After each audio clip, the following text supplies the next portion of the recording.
கடைசியாக வந்த பூச்சாண்டியோ வில்வெத்தை காட்டி மண்பாண்டம் செய்து பல பல பூச்சாண்டி வேலையை செய்யலானான். ஓர் வகை செடியிலோ பஞ்சி பூவாய் பலபல பூவை பறித்து விரலின் இயக்கம் கற்பனையில் வர பூவை நூலாய் திரித்து கோர்த்து கோர்த்து கண்டான் ஆடையை. அங்கேதான் அவனின் அறிவு ஆரம்பம். அறிவோ அவனின் கற்பனையை பொறுத்தது. கற்பனையோ உடல் உறுப்புகளின் இயக்கத்தை அடிப்படையாக கொண்டது. ஆதலால் வில்லை கட்டினான், நூல் திரித்து ஆடை கண்டான். ஆனால் பறவை இனம் மற்ற விலங்கினம் உடல் உறுப்புகளின் இயக்கம் பூச்சாண்டியை விட குறைவே. நமது கற்பனையும் குறைவு, அறிவும் குறைவு. ஆகட்டும், நிகழ்வுக்குள் வருவோம்.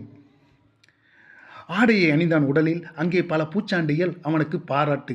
மகிழ்ந்தான் பாராட்டாள். அதிலே ஓர் பூச்சாண்டி ஆடைக்கு கரி பூசினான். ஆகா, கருப்பு வண்ணம் என்று பல பூச்சாண்டிகள் அவனுக்கு பாராட்டு. அவனும் மகிழ்ந்தான். ஆடையின் வடிவங்கள் மாற்றி மாற்றி அணிந்து பார்த்தான். அதற்கும் மகிழ்ச்சி.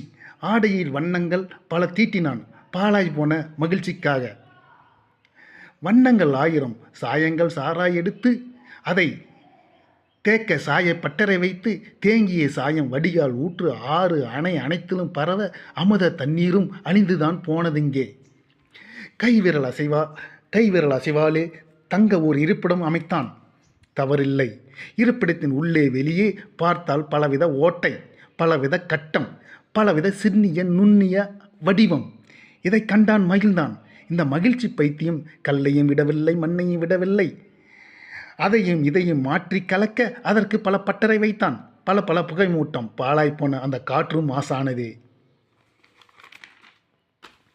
அந்த பூச்சாண்டி பைத்தியம் பளபளன்னு மண் மேலே மினுமினுக்க அதற்கு தங்கம்னு பெயர் வைத்து அதை தங்களோட மேனியெல்லாம் சங்கிலியாக பூட்டிக்கிட்டு பூரிப்பான பூரிப்பில் மகிழ்ச்சியாக ஆடிக்கிட்டு பைத்தியமாக சுற்றுதுங்க.